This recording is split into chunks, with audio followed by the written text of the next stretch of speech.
Welcome to the Science and Paranormal with Dr. Yana and Dr. Elliot, where science meets the unexpected, where we delve deep into the mysteries that straddle the line between scientific inquiry and paranormal. Get ready for a mind-altering journey as we embark on this phenomenal discovery together on United Public Radio Network 107.7 FM.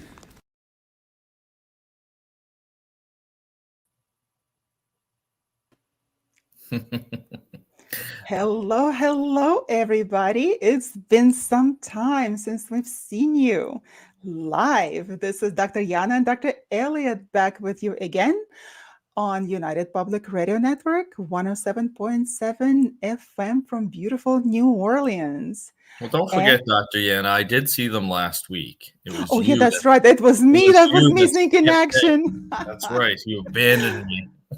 Yeah. That was absolutely intentional. No, it was a great show last week with Stevie from Truth or Demons. We had some good conversations. And now tonight, and we're continuing this conversation today on Science and Paranormal. Yeah, tonight we're back. We're going to talk about how entities affect our everyday life, or how they can affect our everyday life. That's right. Well, by exploring the realm of spiritual entities, that opens a gateway to an enigmatic world where the tangible meets the ethereal. We can be discussing ancient folklore, modern beliefs, or personal encounters. And then the conversation about spiritual entities, in fact, goes into the depths of human curiosity and the mysteries of existence. And we have been so interested in trying to resolve and understand those mysteries of existence on our podcast, that we have spoken about the malevolent spirits, the discussions on UFOs and humanoids, right? And hopefully today that we will talk about just have a mundane conversation about the entities, of different types of entities that we can actually apply this knowledge to our everyday life. Yes, and this belief goes back to our first recorded ancient civilizations back in Mesopotamia. They used to believe about spirits haunting deserted places and bringing harm to humans. Egyptians also believed that spirits could interfere with the affairs of the living. They'd often do some rituals to try and appease those spirits.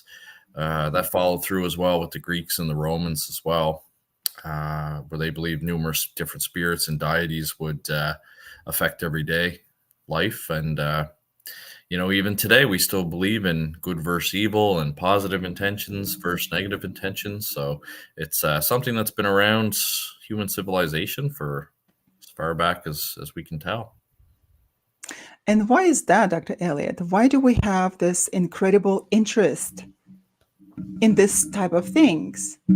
Are they just the objective reality or something that we have created in our minds?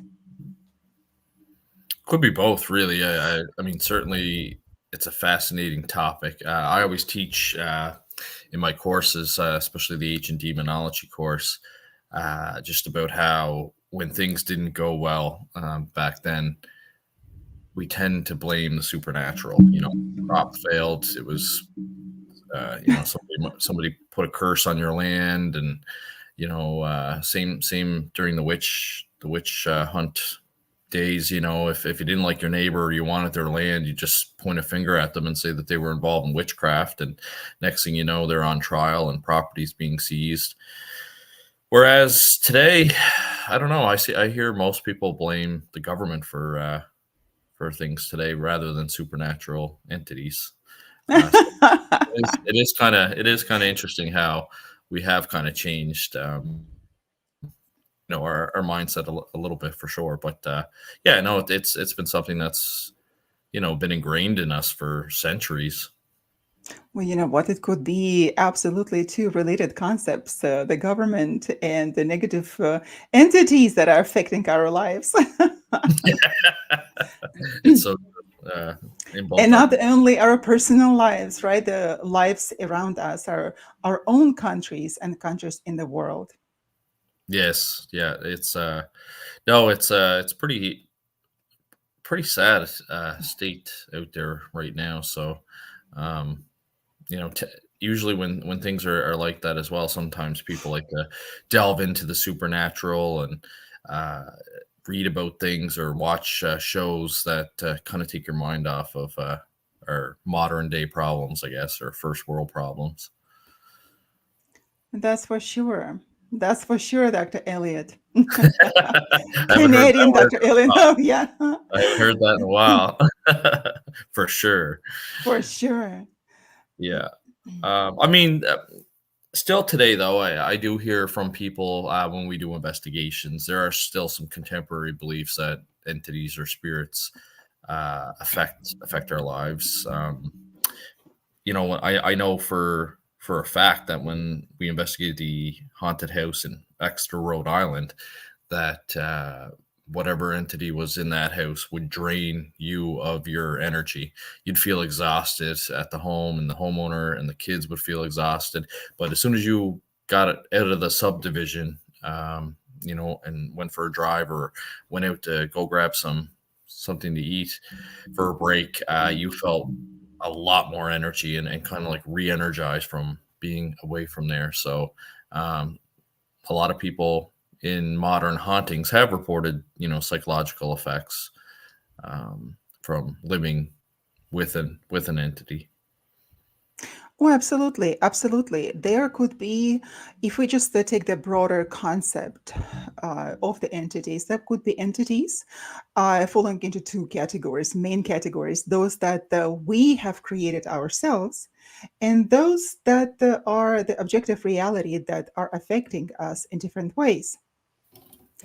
And those that we have created, I find this category fascinating because if we understand this, if we understand that those entities are so easy to create and they uh, get all of that energy from us and they run with it, becoming an objective reality. This is the most um, has been the most bizarre understanding that I have had.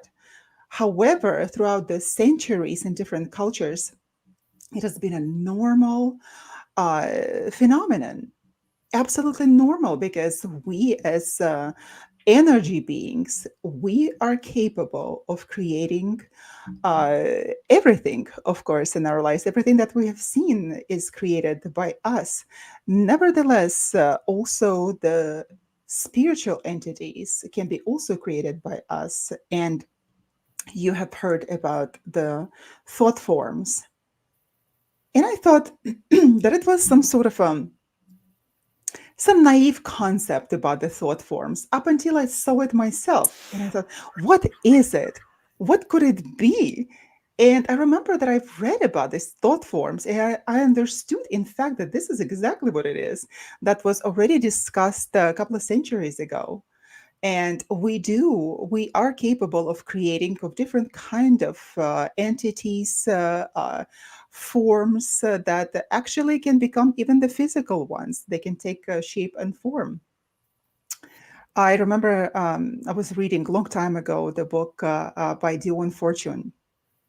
Oh If you, yes, yeah, yeah. and she was talking there how she created something, an entity that looked like a wolf, and that wolf took off and was running on its own. And it is not something that is just a figment of our imagination.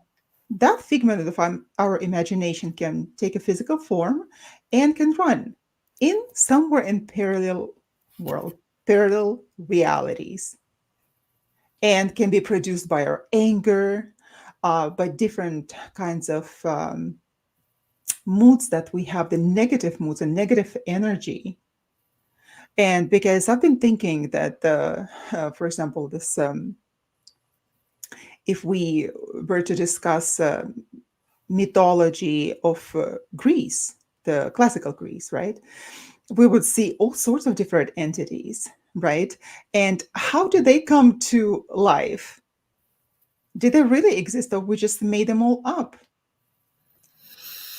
Well, you kind of touched on what the Tibetan or Buddhism would talk about, which is a tulpa, the concept that we can create, you know, an object or a being through our spiritual and mental powers.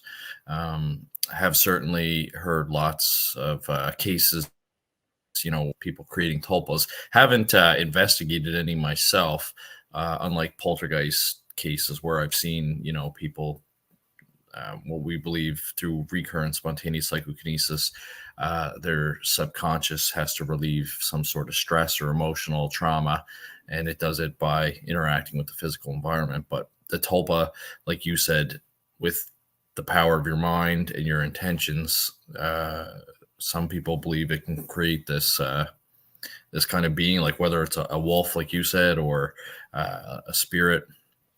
And certainly that has an effect on people psychologically. Sometimes it could be good because they're looking for some sort of companionship, but I have had people contact us believing that they've created something beyond their control, and now they want it to stop. So yeah, it's a fascinating concept that's spread out all across the globe. There are so many different classifications, and each person who is able or who is actually interested in this phenomena, they all come up with their own different classifications. They either adhere to particular classification or they create their own. And throughout my own academical studies, I have also understood that while there are different classifications of anything, we have to take what works for us, what we understand. And in fact, human beings also do that. And in my understanding, it is so important um, to make it understandable for yourself without thinking that, oh, if the spiritual world is so complicating with so many hierarchies and different kinds of beings, then what's the sense of me even going there? We don't even have to follow all of these classifications or even think about them. We just have to understand just some moments about the spiritual world and have the understanding, the basic understanding, and go from there. Because we all think that, oh, we have to be so knowledgeable in this in order to live our lives. And we don't, in fact, because have seen so many people that would come to me and just say, oh, but I don't know so much. I wouldn't even know where to start. I don't even know whether I have an entity or not.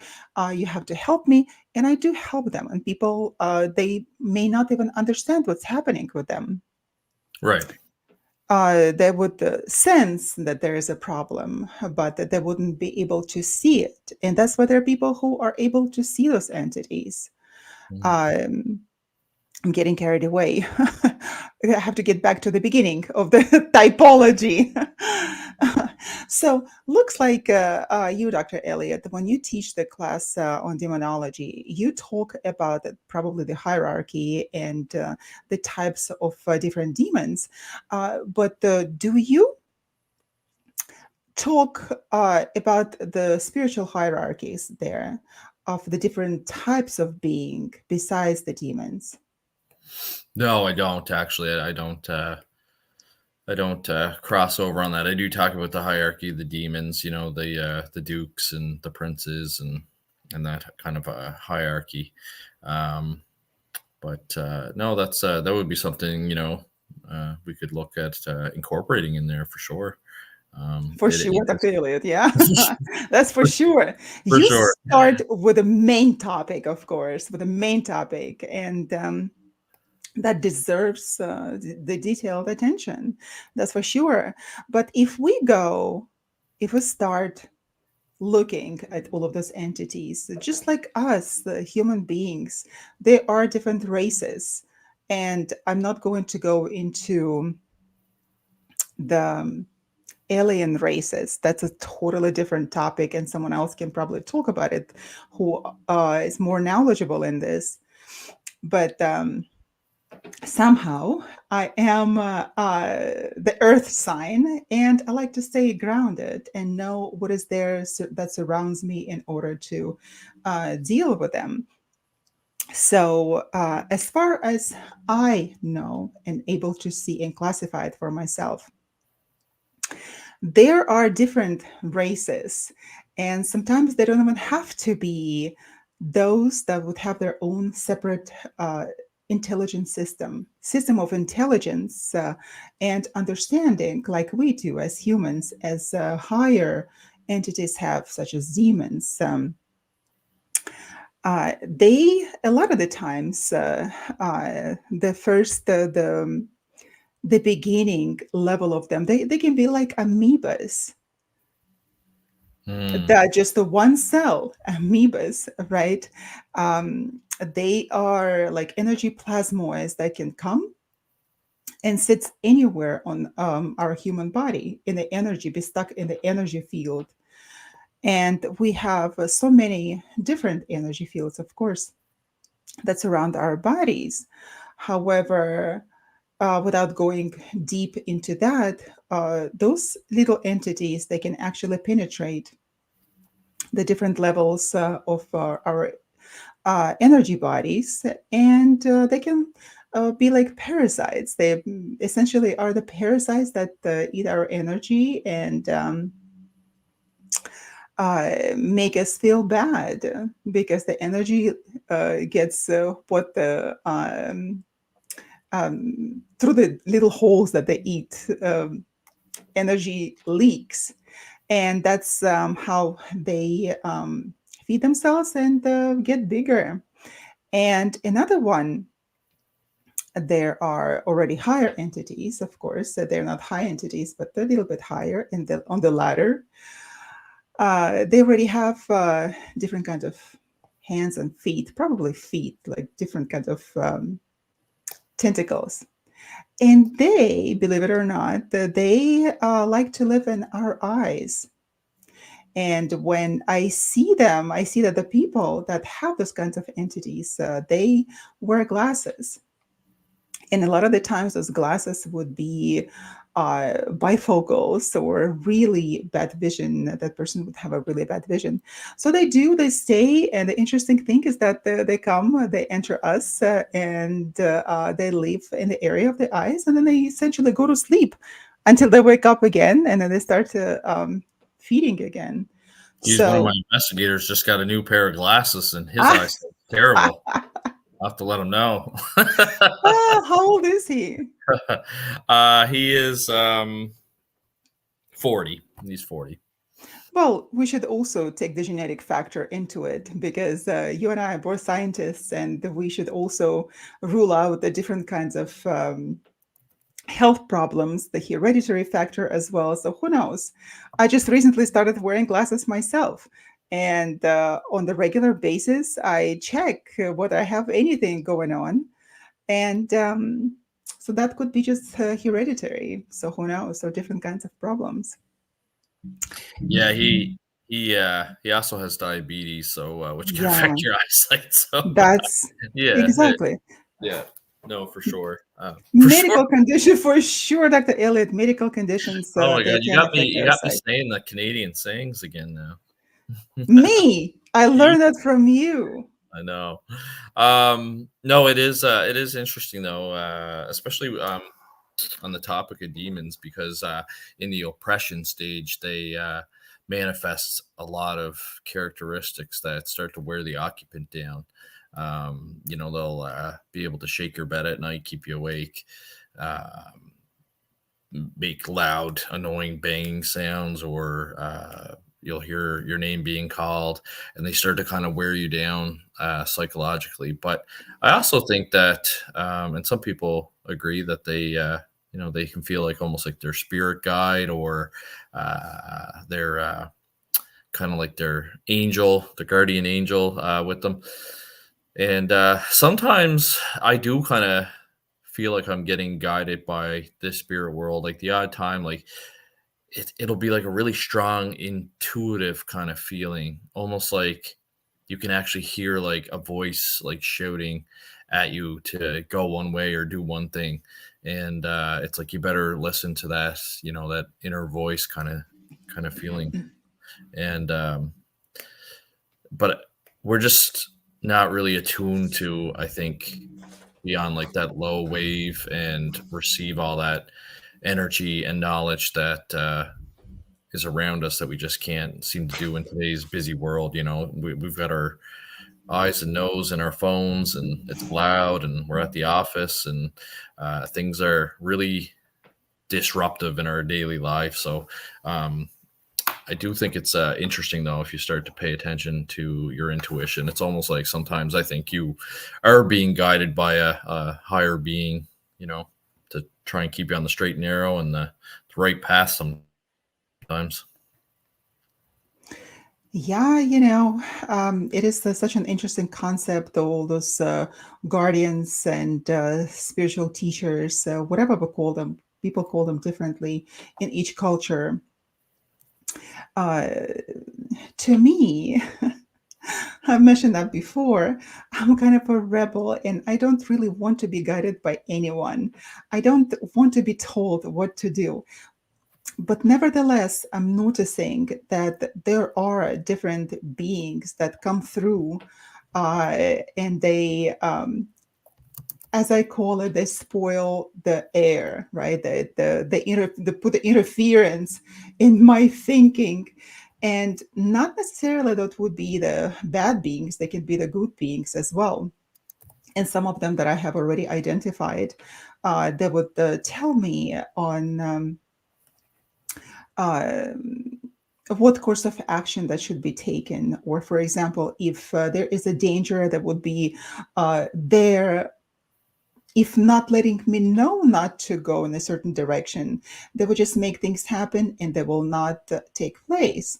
Like, for example, just recently I was discussing uh, time when I lived in Baku in Azerbaijan, and there were so many terrorist um, explosions and all sorts of murders and killings. And one time I was going into the subway, and um, from the university where I was studying there. So I would just take off from the lecture and I would go to my grandma. And the interesting thing is that one of those days, I did exactly the same thing. I went to the subway and I usually get into the same train in the same car. And I was not able to do that because the train was sitting on the platform on the station, the train station, for 10 minutes and the doors were closed. And the doors are essentially, they closed right in front of my nose. So there were so many instances in my life when bad things were about to happen right in front of my nose, because I don't want to listen to any guidance, right? I want to do things on my own. So what happened is that I was standing there for 10 minutes. I was so upset that I was not able to get in. And I got in on the next train, and into the same car. But just to find out that the train that left before me, the one that Right. I could not get into, that particular car exploded and everyone was burned inside. Wow. So I think it is very important to listen to your intuition. And to the intuition, if we think about the guidance that we can receive, we can call it just an intuition that we have in ourselves. If we just think of these higher beings, and not just entities, but the higher beings, they could be just a part of us. If we think in terms of archetypal psychology, they're a part of our soul. And essentially, we're talking to ourselves, and the voices that we hear are just a part of our soul. And if we listen to our intuition, things would not happen to us, the adverse, bad things that would happen. So many times I was able to avoid death because they would be just yanking me out of those situations. That's very interesting.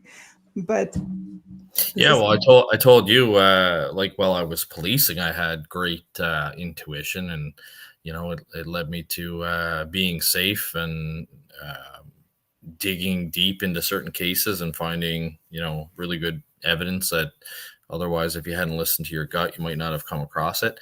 And then in my personal life, though, I seem to have a habit of not listening to my intuition, and it would usually turn out to be wrong. So finally, after you know a couple of years of this happening, I finally said, okay, well, I'm going to start listening to my intuition when I'm not working and when I'm at home, and I find that it's actually worked out to be yeah better.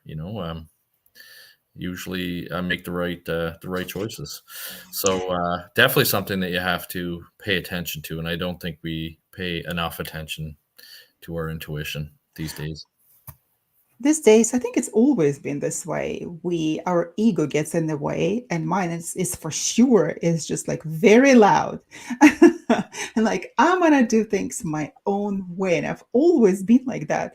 My mom tells me that you were worse than your children. It's like, oh my God, that you must have suffered so much because I would always insist on my own way how to do things. But even the majority of scientists, even those who don't believe, who are not spiritual, who don't believe in God or any type of spiritual world entities, they believe in intuition, into the power of intuition. And I just want to mention that whatever way we call it, it still is the same thing. It is intuition. Whatever we get it, still intuition.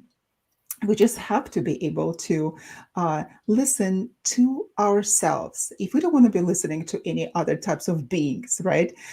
We can also adopt this approach that it is us. It is our own intuition that we need to listen to in order to get where we want to be. That's true.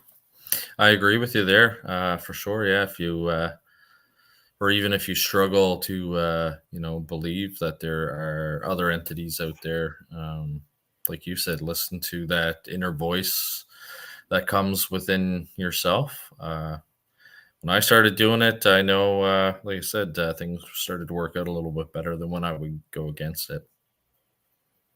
But then we have to take the chance, right? We have to give ourselves a chance. Then, okay, I'm going to listen to it. I'm going to see what's going to happen. And you Hmm. did. When did you start listening to your intuition?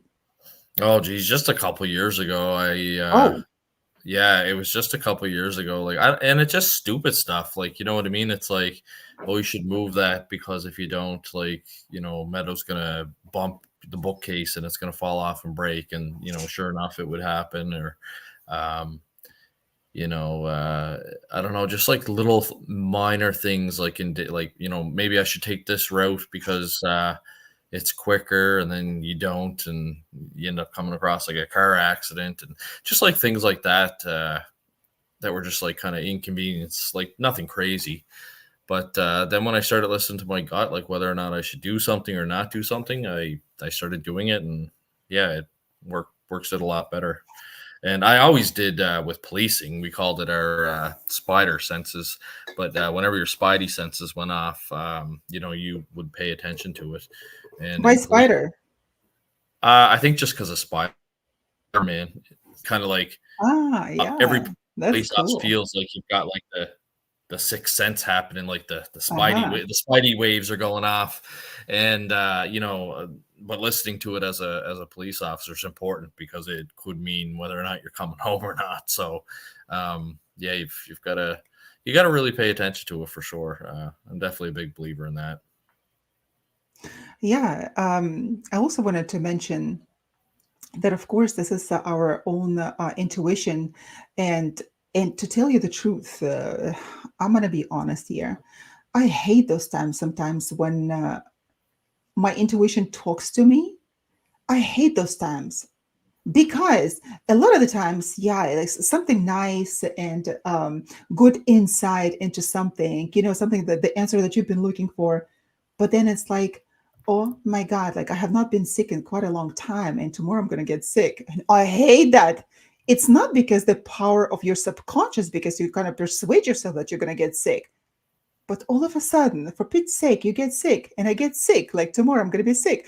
Or um, doing dishes, for example, thinking like, oh, this dish is going to fall tomorrow, it's going to break, I'm going to be one less dish. It's like on the mundane level. Sure enough, it falls tomorrow and it breaks, and you're one dish less in the kitchen. And about people that I know, for example, that I get those insights, I hate them because those are the negative, not really the what we call it premonitions, right? The negative thoughts. Right. And I know whenever I get them, they come true. So there is a positive aspect to our intuition, and there's also negative. But nevertheless, we should be listening to the negative side as well, because if we, as academicians, for example, if we just think that, oh, we need to be listening to our intuition, there are a lot of different types of psychological problems that make people overthink things. And if they listen to that voice, if I call it the voice of our intuition, they're going to go crazy. It's very, very important to distinguish where the voice of intuition or the other types of voices. And those Yeah, voices can be like and demonic voices. yeah, no, yeah, you're right. And when you were saying about thinking about the plate breaking and then it happens too, that's why there's a lot of psychology on positive intentions and positive thinking, because when you think negatively and you're attracted to negativity, that's kind of what you wallop in, for lack of better words. But I think that's true too. If you're putting out that good intention out there and thinking positively, you're less likely to have negative things happen to you. And then when they do happen to you, you really have to try and work your way through it, because it's so easy, like when one negative thing happens, to just kind of, I see people, they shut down and they just kind of like put their head back in the sand after one negative thing happens, and they stop trying on other things. And then it's just a snowball effect of negative things happening in your life or things not working out for you. So we just talked before the show went live about not pounding your head on the door, for dealing with companies and things like that. So, that's exactly it. Like, why expel that energy into something that is, or your gut's probably telling you, like, it's not worth it. And a lot of the times that we do, we think that, oh, we create a course of action for ourselves. This is the best thing that need to happen to me, right? We create a plan and we try to follow through. And then all of a sudden, one thing and then another thing don't work out about that. There's some sort of impediments. People interfere, different kinds of people interfere, and what we want to have happened doesn't happen quite exactly the way. And we get upset and we say, get into this negative mood, and we go talk to our friends, our family, we discuss it, we're upset. Nevertheless, like we say, not meant to be. But why wasn't it meant to be in the first place? Because if we discuss this on this level, then energy wise, that was not supposed to be there in your life in the first place. Yeah, there's no room for that, is Yeah, there? because if we, for example, it is, I learned it early on in my life. I think I was 17 when I learned this, to listen to the, I call it to listen to the environment, uh, kind of a metaphysical listening, uh, paying attention to symbology and to different kinds of happenings around you. actually taking time to understand what they call, okay, like live in the presence. Um, it's such a funny concept to me that we come up with such funny concept. Yeah, live in the presence, understand your life. And that's true. But nevertheless, what does it mean? Meaning that we must be able to listen to our own intuition as well as to symbols that are occurring around us. For example, I was one time going to a job interview, and I was professionally dressed. I was ready for my third interview, and that was so good. Right. And then all of a sudden, I see that, okay, there is a detour. Oh shucks, that's the main road, and I have to take a detour. And I took a detour, and there's another construction going on. Oh, and I was already listening to it, and I said that, okay, something is happening. Either people are not going to be there, or it's going to be canceled, or I will not get a job, right? So uh, I finally get there. I get there. What do you think? That pounding my head on the wall, right? I get there. I can't just call and cancel that. Say, well, I'm not coming because I have all this intuition going on here, right? So no, I get there. And so happens to be that I was there and the people who were supposed to be interviewing me did not arrive. So the interview did not take place. And I realized that that job was not for me in the first place. And I did not follow through. But listening to this kind of symbols around ourselves, whoever is talking around us, because we're like living in a matrix, right? And whoever is talking around us, different phrases that people drop, different kinds of symbology that we see around, those are all can be the signs and symbols without going deep into metaphysics.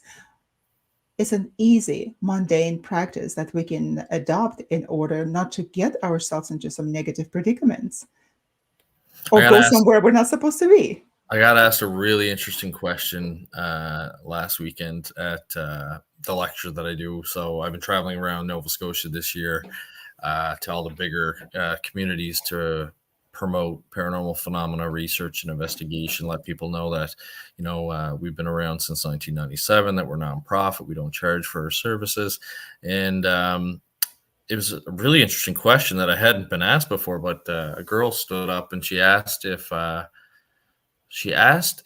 thought that there were other like planes, like the spiritual plane, and whether or not there's like scientific evidence for it. So it was interesting because, I told her, well, there's no empirical evidence that it exists, but I said, yes, I do believe that there's different, you know, uh, different kind of planes. And I said, even physicists and astrophysicists will say that the math tells you that other dimensions, but yeah, I said right now, like empirically, there's no evidence of it. But yeah, a very interesting question. I hadn't been asked that before, and yeah, I thought that was a great question.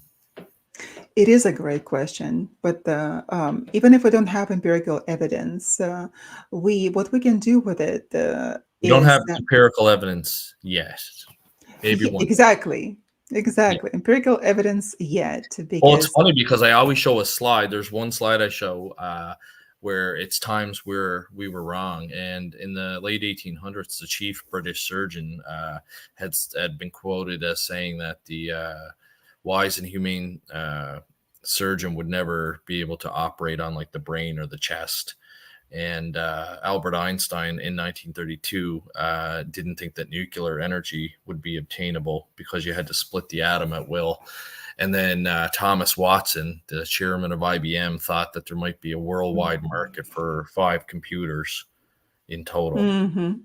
So it's really interesting, like to show the audience that slide, because these are like very highly esteemed people, like the chief British surgeon, Albert Einstein, Thomas Watson, and those are examples where they were actually wrong, but they based their information on what they had at that time. And so I think parapsychology and the paranormal are a lot like that, is that we're basing, the information we have right now, but who knows what the future will hold. If we were to look into the future, being 100 years before then, right, in 1900s, early 1900s, if we were shown the internet or even a telephone, right, that we are able to talk, or even the radio, to hear somebody's voice out of the blue somewhere in the air, would have been demonic, would have been Oh yeah. absolutely demonic. Can you imagine traveling back to like the 1800s with phones, and like you find somebody and you find like their mother or something, and you give the mother the iPhone and you say, okay, we're going to call this number and you're going to talk to your mother over this device here. They would think you're nuts. Um, yeah. They would place you into the psychiatric facility, Oh which yeah. we You'd probably still be do. you'd probably be yeah, deemed a witch and tried. They I would definitely would. think it's some sort of witchcraft. I Oh, would for as a sure. woman, yeah. And you would be Yeah. too, because we Yeah. discuss certain things. Yeah. No, it's true. Yeah, no. So I do think at some point, down the road, technology will advance and our understanding of the supernatural will advance. And I think it's just a matter of time. yeah, I think so too. We've already learned quite a bit. Like I always talk about the work of Dr. Michael Persinger. And his God helmet project that he had.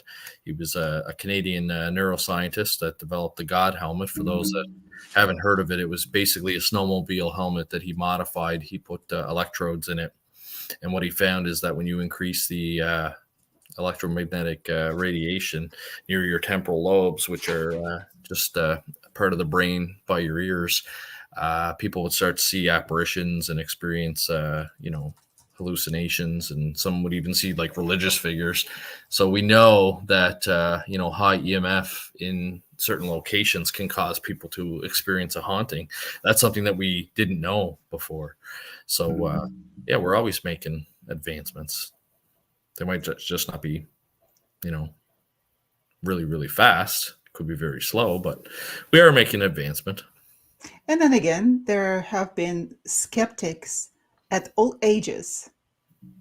So it is absolutely fine to have skeptics, so we can only do our job and help promote the science of the paranormal, right? That's right.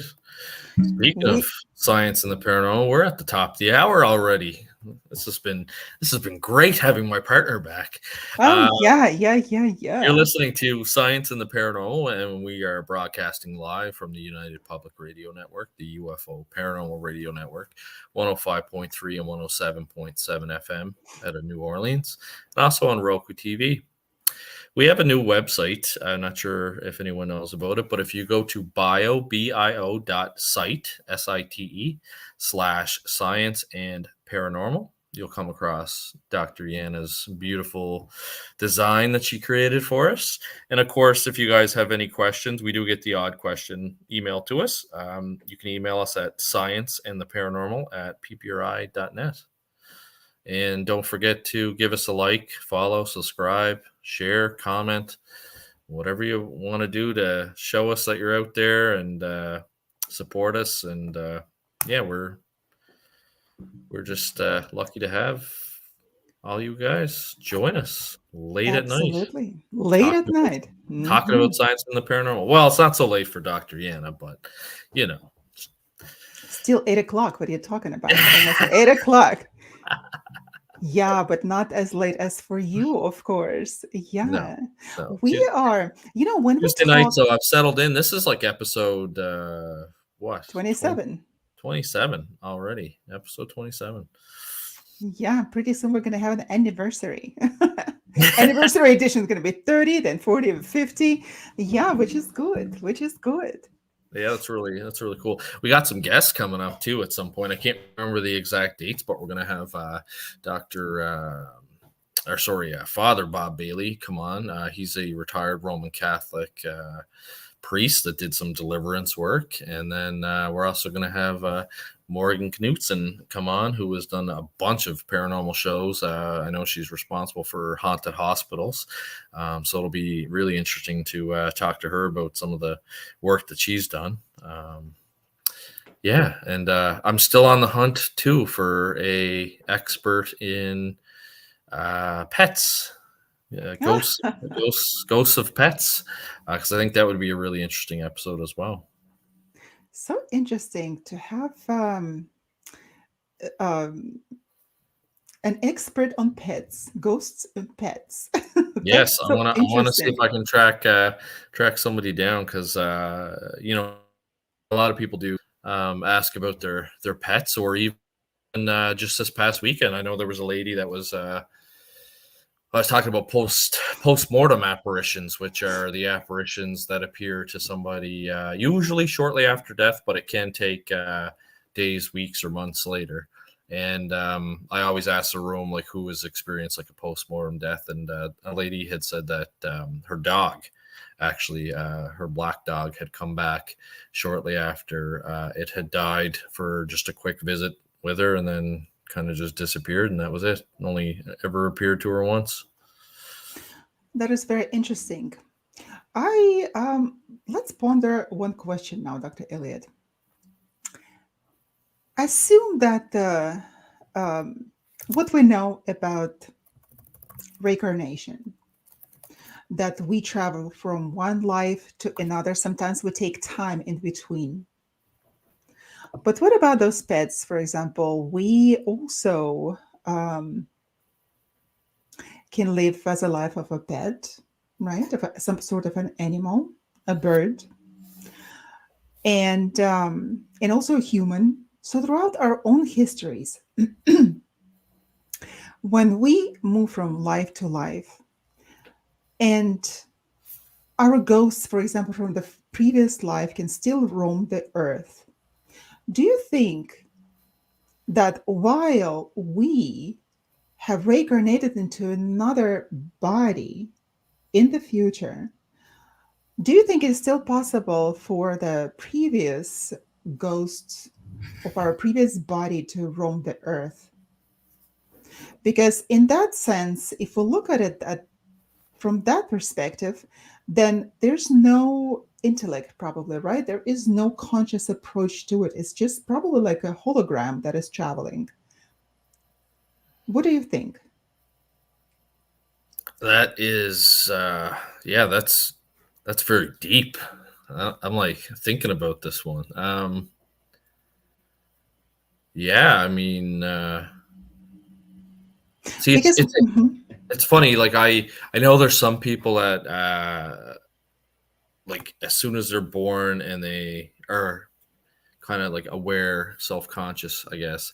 Um, between that age of like 4 and 7, like and they have no doubt that they were reincarnated, and they actually have information of like who their previous life was, like they might know how they died, or they might know what city they were from. I've even read cases from the University of Virginia's perceptual studies where they've taken the child to the home that they said they used to live at, and they find out that there is a lot of similarities, and the kid has knowledge of the person that had passed away. So it makes you wonder. It's like, how come some people come back and they have that kind of memory, and then if all of us are reincarnated, or have chosen to come back and are reincarnated, how come we don't have like any memories, and we just can't access them? I don't know. It's a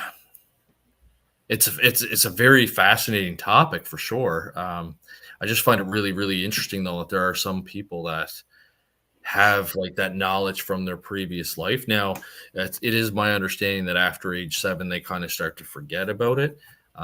So I guess it would have to be investigated by somebody and well documented.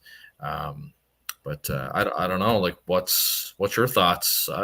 I mean, I think it's possible. because if we look at the history that I've been pondering this question for some time now, if we look at those historical ghosts, right, of Anne Boleyn, for example, right, Henry the Eighth's wife, they can roam, and there's so many ghosts in the Tower of London, and they are still there. But nevertheless, no one can talk to them, meaning that in can interact in any way possible with them. So this is my understanding that if we take, for example, ghosts from the Tower of London,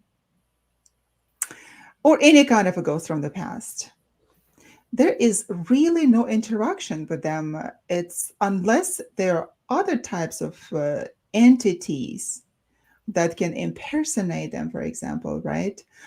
Take their image, and they can remain still an image of the body that we had before.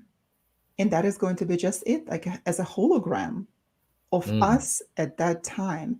Because even in the Kirlian photography, and even the latest studies that were done in Russia, and even in France, when under the microscope, for example, they took the leaf and cut half of it off and then look at it under the microscope, they were able to see that half of the leaf plus the whole leaf as a hologram. So somehow the leaf itself was remembering its original shape. So I think that perhaps that could be applied to us as well. So we can be recorded in the energy field of the earth somewhere and still exist on that plane as just holograms, and then still be able to reincarnate into some of the future bodies and live their lives, live our own lives. So we got carried away, Dr. Elliot. We did, and I noticed one of my investigators is listening to our show tonight. There, Peter McMasters, and he had a good point. He said, "What if you have residual energy that was absorbed by your being? Can you be reincarnated but still leave your footprint?" I mean, that's very interesting because when we talk about ghosts, we talk about the environmental residue theory, or the stone tape theory, as it's called. Where we believe that certain events, usually traumatic events, can leave some sort of energy footprint in the environment. So, I certainly, I would say, if you subscribe to that theory, that it's certainly possible that our soul or spirit or whatever you want to call it is taking parts of past lives and taking it with it for sure, especially depending on what you experienced in life, how traumatic it was, or maybe you just had a simple, boring life and nothing crazy happened to you. Maybe you wouldn't remember that one, but yeah, no, I think that's a really interesting theory. Yeah, very interesting. However, let's get back onto the course, how entities affect us. So before we get to demons, I think it is important to mention that there is another race of entities. I call it race, but for the lack of the better word, uh, they look like insects. They're insectoids, and they can be of different shapes and colors and sizes. And I've noticed that they grow because they use our energy, and then they grow in size as well. And that's those insectoids. So they are already higher on the hierarchy than the previous ones. The energy circles, or those the ones that they actually take our feet and the tentacles. I was going to say a different word. Thank God I didn't. Oh god. The tentacles there, and they get into the energy field of our body, of course. And those that are insectoids, they are higher on the hierarchy, and they are in fact are responsible of all sorts of different problems in our lives. And I have seen them, and they're so nasty. I hate insects. And somehow seeing them on people really makes me feel disgusted. I don't even want to approach that person. I don't want to touch that person, or even be near that person. But nevertheless, I understand that they are in spiritual realm and they cannot affect me. However, those people that have them on their bodies, perhaps already that much deeper in, they can affect not only the person on which they are parasiting, and also people who come in contact with it, because they have an ability to jump from body to body and infect people and even the animals that are around them.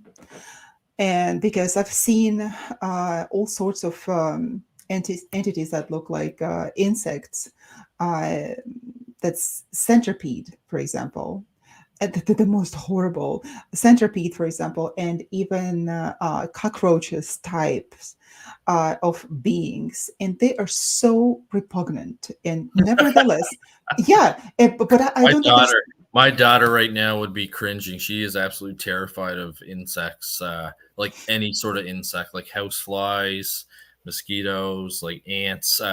She screamed for me one night, like I was dead asleep. She screamed. She said, "Dad, there's something creepy in my room." I came running in, hoping to see a ghost or something, and it was just an ant. But Uh-huh, yeah, from your monkey but Meadow creeping around the house. Meadow would be absolutely horrified. And you're making me want to take like a shower talking about like cockroaches and centipedes and stuff. Like, yeah, there's something gross about that. But Dr. Elliot, while we can take a shower and feel clean, understanding that with our own intellect, right? That Right. may not even take the entity out, because sometimes we're not aware that we have an entity. And let's talk a little bit about that. But we understand that there's some sort of problems. And I'm not saying that all of our problems are caused by entities, but there is a huge realm out there that is affecting our lives, and we don't know. Even I don't know, because there was time when I could see so much. And I remember that I probably was 28 when I could no longer bear the sight of all of these entities, because I would be everywhere and I would be seeing the source of people's problems. And so I asked not to see as much of them, to at least see half, 50% less. Uh, what are the questions? Are they parasite Are they entities? parasite entities? Yeah. Oh, yeah. They can, I think that all of the entities are parasite. If they live off your energy, then they are parasite. Yeah. Yeah. Yeah, I agree with So, that. and what was I saying? It's evening for me too, Dr. Elliot. Oh, it's only early evening. Yeah, so yeah, I started seeing less, 50% less. The next morning I woke up, thank God I was seeing less, and only when I needed to, because that's what I asked. I said, that's it, that's enough. I want to see live my normal life. So now I don't see them that often unless I ask. So I ask myself, I inquire into the life and the destiny of the person who comes to me. And then I get the answer I'm able to see. But I wouldn't, it's impossible to live like that. You go outside and you see all of that. So uh, that's a very interesting topic, that we must be able to understand that there is a source of our problems sometimes, that sometimes we're not able to pinpoint. Okay, like you said, sometimes all of the problems are just get on us as a shower, right? Thunderstorm, and they're just pouring on us. We have a saying, if the trouble came, open the gates, because after one will be the second and third and the 50th.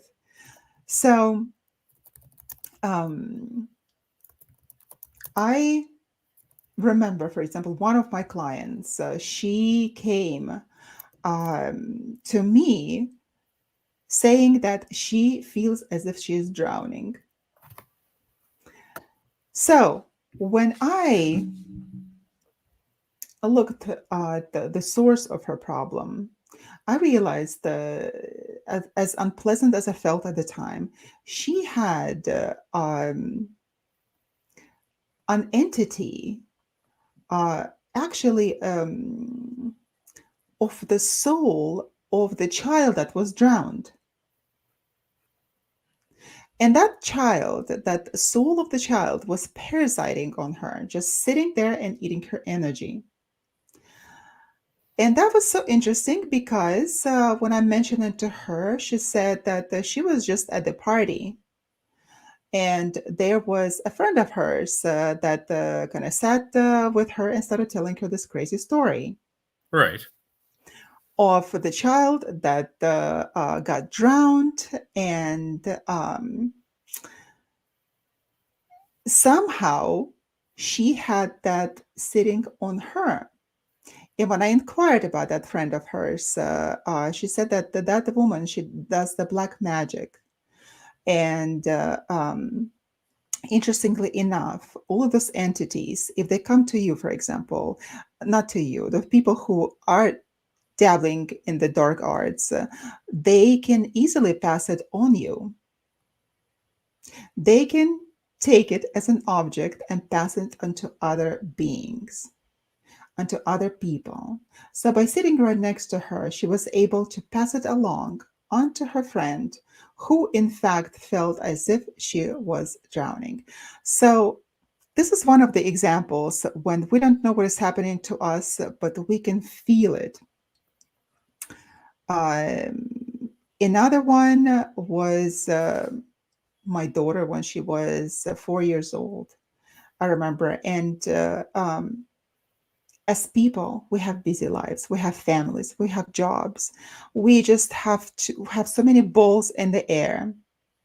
That is true. So sometimes we don't even stop to think. We don't even have time to stop and think. Sometimes we have time just to fall face flat on our pillow and just sleep, right? What we have. Sometimes that's a luxury. So I noticed at the time when she was 4 years old, I noticed that all of a sudden, from the very nice child, happy child, she turned into a whiny, complaining all the time and clingy. She would just be holding on my leg all the time, and I could not understand why is this happening up until became so annoying that I decided, okay, like I need to see what is going on. So for a couple of weeks, I didn't look into that. And when I did, I saw an entity that was actually attached to her. And that entity, funny enough, was of the yellow color, look of the very small person, even shorter than her at 4 years of age. It was half of her size, and also clinging to her and crying and whining, had a scar across its face. That was a male entity. And of course, I shooed it away, and my child turned into a normal, happy child as before.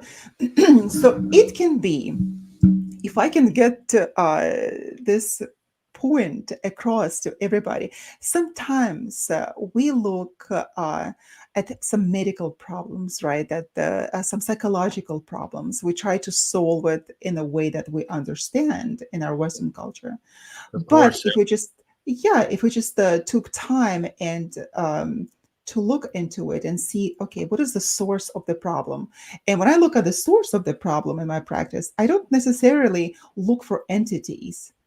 Sometimes it's a generational problem. Sometimes it's just a line of thought and energy that's been traveling from generation to generation. Diane says, I was advised to never go out with open chakra system or you can be affected by entities. That's true. That's true, Diane. Um, but how I do was we gonna say. close them? I was gonna say How do that sounds like something Dr. Yana would agree with. Yeah, but how do we close ourselves? In the morning, we get up, we go out of our door, and we communicate with everybody, and not always that within that. Okay, I need to close my chakras now, right? My energy centers. We don't think of that, right? But whenever there are problems in our lives, and we're low in energy, and that could affect the different energy systems of our lives, of our bodies, different energy systems. We can be doing perfectly fine in one energy center and be completely low on a different one. So the vibrational level of that chakra, of that energy center, would be much less, and that would be attracting uh, entities of the lower spiritual realm. So it is absolutely important to keep ourselves protected, but not everybody knows how to protect themselves. And even Diane, you said that the ground and bubble, even that may not work sometimes, because there are entities with their own intellectual understanding that are in fact so strong they couldn't care less of our bubbles. They couldn't care less whether we do any spiritual exercises. They couldn't care less, because I think that I told you, Dr. Elliot, before I was in the church, and I saw in the open daylight, a demon walking in through, and just standing there right in front of the altar, and it sat down and started dangling its feet. And I looked around and I looked at the priest, and nobody could see him. And I could see it, and I was so surprised that that entity did not was not even afraid of the church You, setting. you did tell me that, yeah. Yeah, but the thing is, if we look at that, and I asked the priest after that, he said, yes, they're not afraid.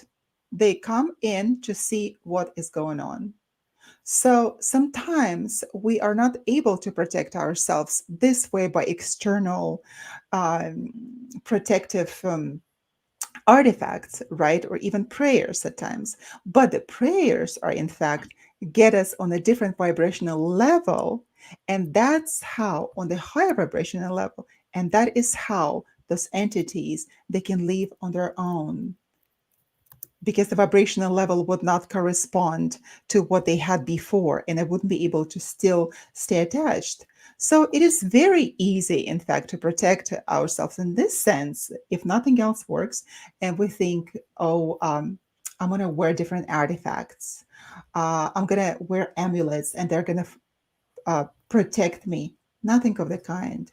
It's what you put, what meaning you put into those amulets, that's when they're going to protect you.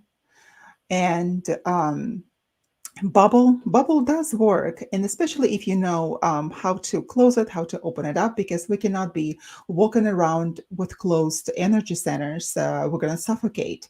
We have to be able to be open and go into nature and rejuvenate ourselves. So Hmm. mm, Very Diane interesting. says that that's common. What is this high mass? The staff at church watch for demonic people. Yeah, um, demonic people. This is, I could never. There is a phenomena here in the West. I was shaken by that when I saw it here in the United States, and where there was some Canadian also priests, those of the mega churches that have such huge congregations. They have gold falling on them from the sky, right from the ceiling of those big auditoriums. And if you look at their faces, they look demon faces. It is so scary. Wow. So a lot of the times, people who are very negative and demonic, in fact, they hide in churches under the mask of benevolence. So not necessarily when we go to church, there's going to be so many wonderful people there. There are a lot of people who are actually anti-human. Hmm. That's Yeah. yeah, that's something we don't really think about a whole lot, eh? No, we don't think about it. And I don't know whether we should or maybe we shouldn't. I think the most important thing is to live life filled with love, being grateful, thankful for everything, and seeing beauty anywhere that we go. And in fact, another thing that I would suggest to help people, regardless whether they pay you back with the kindness or not. I think it is absolutely to continue to help people. I have helped so many people in my life. Not uh, there are people who are grateful, but most of the time I don't even look for them to even thank you. I feel uncomfortable when people say thank you to me, right? Even those who pay with evil to the good deeds that I do to them. Nevertheless, I understand that if the good is not going to come back to me personally, it will come back to my children. So that is absolutely okay. You know, that is the best way out of it, of all entities, of all dark possessions, is to pray and to meditate, to keep yourself on a higher vibration, and just to be a good human being, filled with love, gratitude, and benevolence. And of course, we must be able to protect ourselves from bad people. We shouldn't be those naive with rosy tinted glasses, right? Just to go out in the world, just start helping people, right? To help raise our vibration. But we must be good people. We must be good people. I agree. I like that. Yeah, yeah. So Diane says, I find priests ask me for help or advice. The priest was asking you for advice. That's you know that one time the priest to whom I actually said that I see all these beings, bad and good, he told me that, you know what, you have a gift, but that gift could also be considered a curse because Hmm, of so much negativity that you see. Unlike people who are not, the majority of people who are not able to see, that could be a curse as well. So I consider that a gift. interesting. Yeah. Yeah, some people even look at their psychic abilities as almost a curse sometimes, or they get afraid of it and they want it to stop. So, And it is important to have the support system around you, or not to be afraid what is happening to you, what you can see, because it's also important to be with people of your own kind, people with the same interests, with the same abilities. We have to find our gang, people. Dr. Elliot is my gang. I'm his gang. So we have to find our gang because otherwise we're going to be like white crows, as Rara Avis in Latin, right? That out of the whole flock, we will be just one white crow that will stand out. Nevertheless, it's not always bad to be this white crow if you have confidence in yourself and able to have a peace with your gift. So now, do we have more questions, Dr. Elliot? no, Let's but see. I know one of your favorite psychologists there, Jung. He believed in the shadow archetype. He would often talk about that part of us, the dark, unknown side of us, appearing to us in dreams as either an entity or a view into one's inner, darker world. What can you tell us about the shadow archetype? Yeah, there is a lot of talk going on right now about the shadow archetype.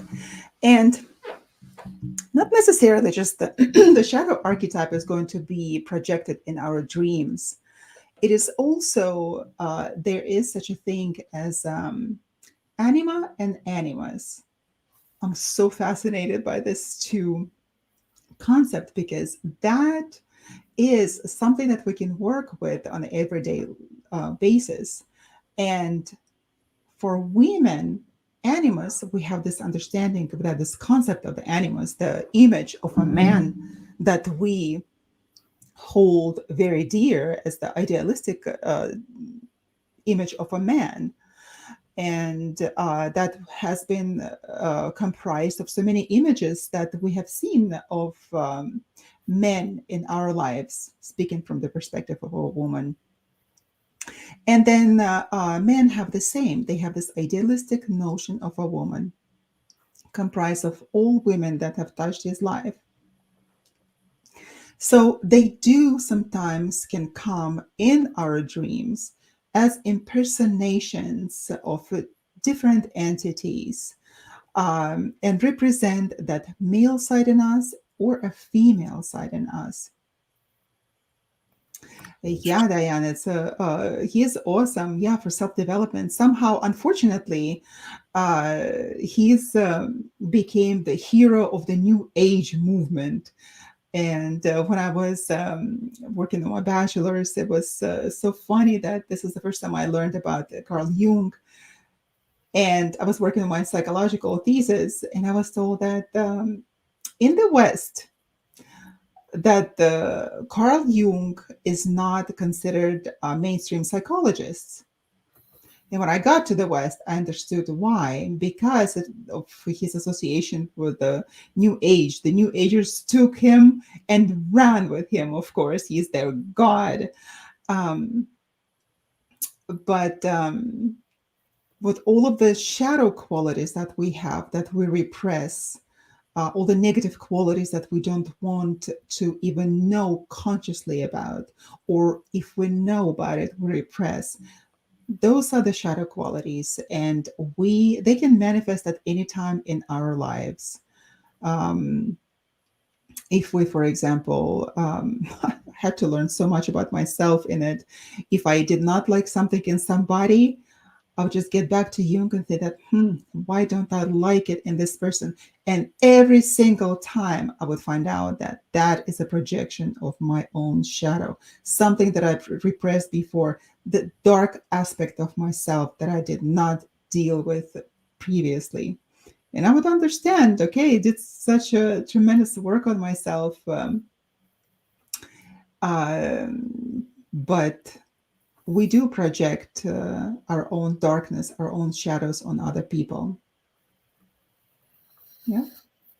Yeah. There was a question. Okay, so Peter is asking, I have an abstract thought. Do demons exist to people who don't believe in God?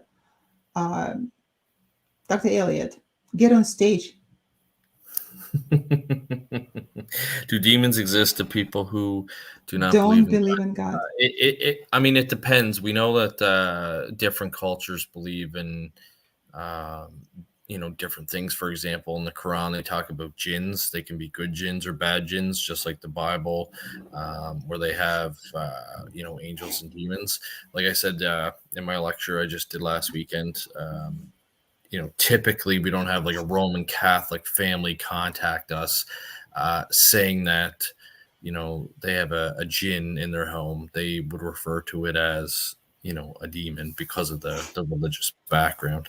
But there are also, tribes over in Africa that believe just in evil spirits. They would call it something else. So I do think that demons would exist to people that don't necessarily believe in God, but they may call them something else. They may call them a spirit or a dark energy or negative energy. The other interesting thing is that, and Dr. Yana and I have talked about it. You had that great point about. It seems like they've done lots of studies where believers in the paranormal tend to experience the paranormal more.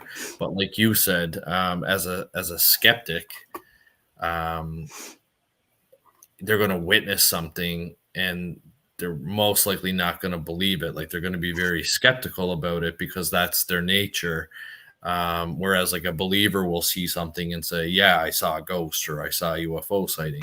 Whereas that skeptic, it's going against almost like their belief system. So it's very hard for them to like come out of that shell. And I've actually had some law enforcement officers that have given me some of the stories in my books that I had written that would start out the conversation by saying, I can't explain this. I don't think it's a ghost. I don't know what it is, but like, this is what I experienced. And then they'll tell you what they perceived.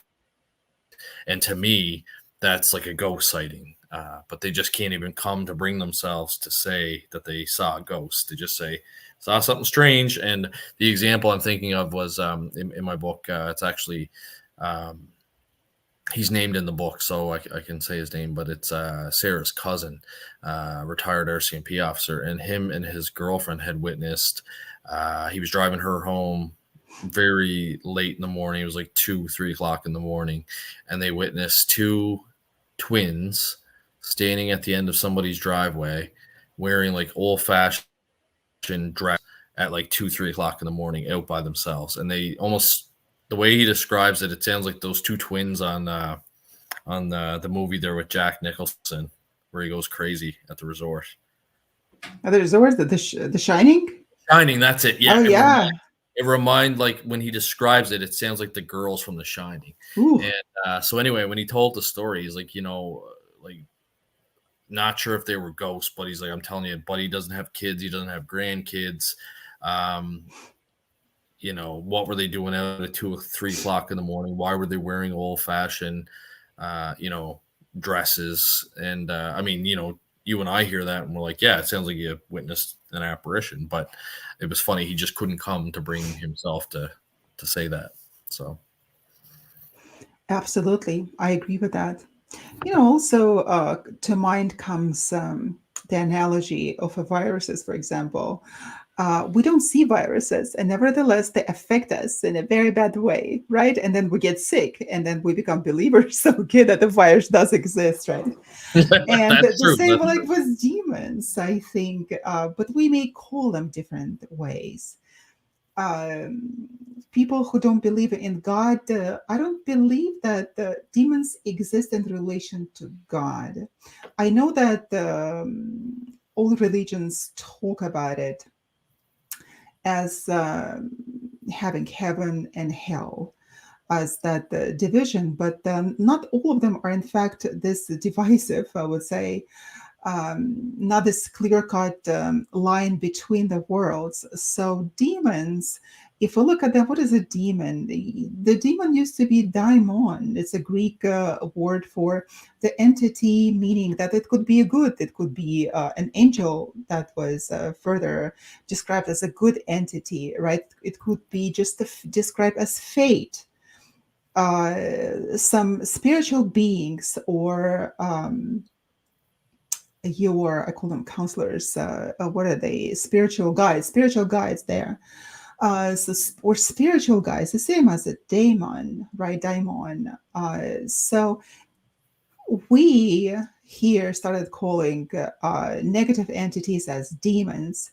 Nevertheless, the religion that comes after the previous religion, for example, there was the Babylonian religion, there was the Sumerians, Babylonians, right?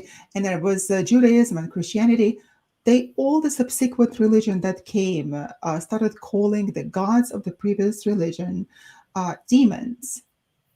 So it depends how we look at that, whether demons are negative entities or just demons that used to be gods in previous religions. Nevertheless, I believe that they don't have an association, not necessarily have an association with God. And I see that Peter put it a God, meaning that there could be multiple gods. Um, so demons as negative entities, they exist as viruses that we don't see a lot of the times. You see, we Mm. can see them under the microscope. So evidently, people who can see positive and negative beings, they also have the microscope built into their eyes that they're able to see. Yeah, it's an interesting way to look at it. So Peter says, for Dr. Yana, you speak of a God within the metaphysical world. I'm wondering what suffices as the term God. Well, what suffices as term God is different for everybody. God as a concept, actually, it's kind of difficult to go into that because we can talk very broadly about the concept of God, but not necessarily what it means to us. I would go into Marxism. Marxism understanding of it, yeah, how much is the opium for the masses? So it depends. It depends. This concept of God is different for every human being, That's whether so we true. are spiritual or we're religious. It is different for every single person, even for the scientists, for example. I've spoken to so many of them, whether they believe in God. We don't call it God, they said, what we call in some higher force. So, Yeah, I've heard of people refer to that, like the medium in the Exeter case that I dealt with, just called her higher power, like a higher power instead of a god or a goddess. yeah, they were called goddesses, for example, gods from the not capital letter, uh, s- gods and goddesses, of course. And in my understanding, they used to be humans that were deified. And also the archetypal stories that live forever in mythology as we know it now. Such an interesting conversation we have today, and great conversation with everybody. So thank you so much, guys, for joining us and asking this interesting provocative questions, because it's important to find answers to them, and we can ponder those questions here. We don't have the answers to everything, of course. We can speculate, we can hypothesize, we can give you our perspective as we know it. And Almost of feel like a paranormal analyst instead of like a sports analyst. Yeah, exactly. That's interesting, but there's no game around anywhere. Where's Yeah. the game? Where's the game? Who is playing? Yeah, no, that's true. No, that is it is a fantastic conversation. And what do we do after, for example, we learn the origin of our problems, right? What if they were entities?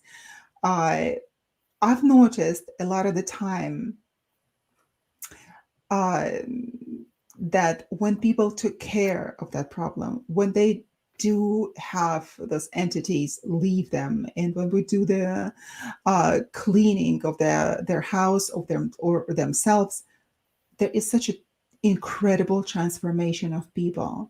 Incredible transformation, because if you look of the oppression, of course, stage, what happens is that you can see that even in the eyes. There would be people who are oppressed, not even going to the possession stage. Uh, they would have glassy eyes, that I would call it glassy. They would look like glass. They're kind of inanimate. Mm. Um, and you can see that there's something going on. And a lot of the times, people's problems in life, they disappear. Um, Everything starts to fall in its place. All the problems that all of a sudden the person had or have had for quite some times, they disappear. So it is a very interesting topic, and I believe that we will learn in the future uh, the confirmation for it, or maybe we all will be able to communicate telepathically and have the microscope built in our eyes for everybody. Yeah, no, that's a good point. Yeah. Well, we have had a great conversation, everyone. Thank you so much for joining us today. It is time to wrap it up. So, we thank you for asking all these crazy questions, all these pertinent questions, and having this incredible conversation tonight. Come and join us next time, next Tuesday on Science and Paranormal. You've been with us on United Public Radio Network, 107.7 FM, from beautiful and right now dark New Orleans. We'll have a great night without any nightmares. I'll try not to have nightmares. I've had it for the past a week or so Yes, no parasite as a side entities effect. somebody tonight. Well, that is as a side effect from anesthesia. Was having all these crazy nightmares. So tonight I'm intending not to have any. Well, I wish you the best of luck, Dr. Anna. Yeah, thank you. Well, good night, everybody. Good night, Dr. Elliott.